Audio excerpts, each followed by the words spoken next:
Welcome to K compute study. இப்போ நம்ம பேச போகிறது வந்து parliamentary versus presidential form of government. இதோட ப்ரோஸ் அண்ட் கான்ஸ் அதான் பேச போகிறோம். சரிங்களா? இந்த presidential form of government and parliamentary form of government இதுதான் நம்ம இப்போ இங்கே பார்க்குறதுல. இந்த பிரசிடென்ஷியல் ஃபார்ம் ஆஃப் கவர்மெண்ட்டில் ஃபஸ்ட்டு என்னென்ன கான்ஸ் இருக்கும், அடுத்து பார்லிமெண்ட்ரி ஃபார்ம் ஆஃப் கவர்மெண்ட்டில் என்னென்ன கான்ஸ் இருக்கும், என்னென்ன ப்ரோஸ் இருக்கும், அதை பற்றி தான் இங்கே பேச போகிறோம். இது வந்து உங்களுக்கு மேக்ஸிமம் ஒரு ஒன் வேர்ட்ஸ் பாயிண்ட் ஆஃப் வியூவில் ரொம்ப ஹெல்ப் பண்ணும். ரொம்ப முக்கியமானது இது. சரிங்களா? ஃபர்ஸ்ட் இங்கே பாருங்களேன், government systems vary worldwide. இப்போ இந்தியான்னு எடுத்துக்கிட்டோம் அப்படின்னா நம்ம பேசணும், இந்தியாவில் என்ன அப்படின்னா it's a parliamentary form of government பார்த்தோம். இதே அமெரிக்கா எடுத்துக்கிட்டா it's a presidential form of government. அதான் இங்கே சொல்லியிருக்காங்க ஃபர்ஸ்ட் பாயிண்ட்ல.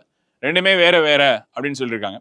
அது ரெண்டாவது என்ன அப்படின்னா டிஸ்ட்ரிபியூஷன்ஸ் ஆஃப் பவர்ஸ், அதிகாரங்களை பகிர்ந்தளிக்கிற ரெண்டு பேருக்கும் difference in structure, decision making, stability எல்லாத்துலேயுமே, நிர்வகித்தல், முடிவெடுத்தல் திறனில், நிலைமையில், இது எல்லாத்துலேயுமே டோட்டலாக டிஃபர். அதான் presidential form versus parliamentary form. அடுத்த ஸ்லைட் பாருங்க. பாராளுமன்ற அமைப்பு. இந்த பாராளுமன்றன்றப்ப நம்ம ரொம்ப முக்கியமான விஷயம் கவனிக்க வேண்டியது, அடிக்கடி கேட்கிறது, நல்லா கவனிங்க. அரசின் தலைவர்,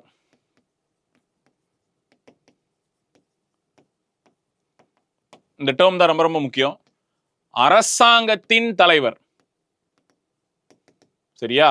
இத தமிழ்ல ஹெட் ஆஃப் த ஸ்டேட், இங்கிலீஷ்ல ஹெட் ஆஃப் த கவர்மெண்ட். இதான் ரொம்ப ரொம்ப முக்கியம். ஹெட் ஆஃப் த ஸ்டேட் அப்படின்னா அது கண்டிப்பா பிரசிடென்ட் தான்.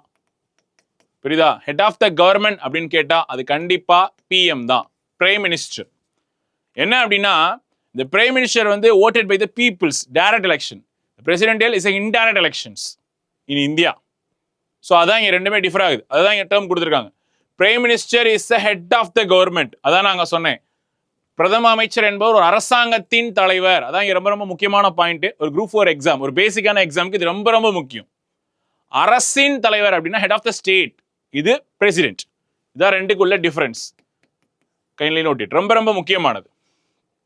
அடுத்து பாருங்க, பாராளுமன்ற அமைப்பு எப்படி இருக்கணும் அப்படின்ற மாதிரி சொல்லியிருக்காங்க. என்னன்னா accountability, the government can be removed via vote of no confidence motion. இதுல ரொம்ப முக்கியமானது இதுதான். நோ கான்ஃபிடன்ஸ் மோஷன்னா தமிழ்ல நம்பிக்கை இல்லா தீர்மானம்னு சொல்லுவாங்க. இப்போ ஒரு கட்சி மேல, ஒரு ரூலிங் பார்ட்டி மேல நோ கான்ஃபிடன்ஸ் மோஷன் கொண்டு வந்தா அந்த கட்சி டோட்டலா டிசால்வ் ஆயிரும். இந்த இடத்துல ரொம்ப முக்கியமா நம்ம கவனிக்க வேண்டியது, பார்லிமெண்டரி ஃபார்ம் ஆஃப் கவர்மெண்ட்ல தான் நோ கான்ஃபிடன்ஸ் மோஷன் கொண்டு வருவாங்க. இந்த no confidence motion passed only in Lok Sabha. Note point பண்ணிக்கோங்க. மக்களவையில மட்டும்தான் நம்பிக்கையில்லா தீர்மானம் கொண்டு வரப்படும், லோக்சபால மட்டும்தான் கொண்டு வரப்படும். அதுவும் எந்த சிஸ்டத்துல கொண்டு வரும்னா பார்லிமெண்டரி சிஸ்டத்துல தான் கொண்டு வர முடியும். சரியா? இந்த லோக்சபா கொண்டு வரதுக்கு கண்டிப்பா 50 எம்பி சப்போர்ட் இருக்கணும். 50 எம்பியோட ஆதரவு கண்டிப்பா இருக்கணும். இருந்தாதான் என்ன பண்ண முடியும் அப்படின்னா இந்த நோ கான்ஃபிடன்ஸ் மோஷனை பாஸ் பண்ண முடியும். ஓட் ஆஃப் நோ கான்ஃபிடன்ஸ் ரொம்ப ரொம்ப முக்கியம்.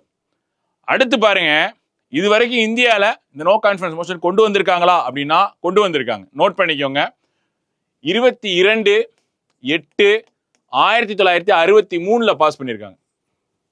பாஸ் பண்ணல, ஃபெயிலியர் ஆயிடுச்சு. யார் மேல கொண்டு வந்தாங்கன்னா ஜவஹர்லால் நேரு மேல கொண்டு வந்தாங்க. இதுதான் இந்தியாவில் ஃபர்ஸ்ட் கொண்டு வந்தது, 22/8/1963.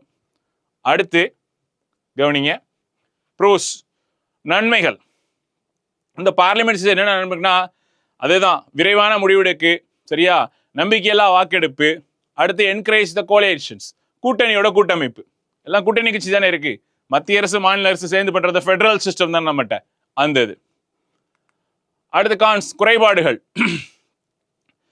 இந்த இடத்துல பாருங்களேன், மக்களால் நேரடியாக தேர்ந்தெடுக்கப்படாத பிரதமர். இந்த பாயிண்ட் உங்களுக்கு குழப்ப மாதிரி இருக்கும். என்ன சார் டைரக்ட் எலெக்ஷன் தானே நம்ம பண்றோம்ல? அப்படி கிடையாது. நம்ம நல்லா கவனிங்க, எம்பிக்கு மட்டும்தான் நம்ம ஓட்டு போட்டு அனுப்புறோம். சரியா? இவர் தான் பிரைம் மினிஸ்டர் யாருமே தெரியாதுல்ல. சோ கட்சியோட பெரும்பான்மை கொண்ட தலைவரை தான் பிரைம் மினிஸ்டர் ஆக்குறாங்க. அது இங்க ஒரு குறைபாடா சொல்றாங்க. சரியா? இங்கிலீஷ்ல சொல்லணும் அப்படின்னா த மெஜாரிட்டி பார்ட்டி லீடர். அதான் இங்க. ஓகேவா? அடுத்து கவனிங்க, பிரசிடென்சியல் சிஸ்டம். இந்த பிரசிடென்சியல் சிஸ்டம்ல என்னென்ன பார்க்க போறோம் அப்படின்னா ஃபர்ஸ்ட் அதிபர் முறை, separation of powers. The president and the legislature operate independently. தமிழ்ல அப்படியே பாருங்க, அதிகார பிரிவினை, ஜனாதிபதியும் பாராளுமன்றமும் சுயாதீனமாக இயங்குகின்றன. பாயிண்ட் நம்பர் 2, டைரக்ட் எலெக்ஷன், நேரடி தேர்தல். The president is elected by the public for a fixed term. தமிழ்ல நேரடி தேர்தல், ஜனாதிபதி ஒரு குறிப்பிட்ட காலத்திற்கு பொதுமக்களால் தேர்ந்தெடுக்கப்படுகிறார். அவ்வளவுதான்.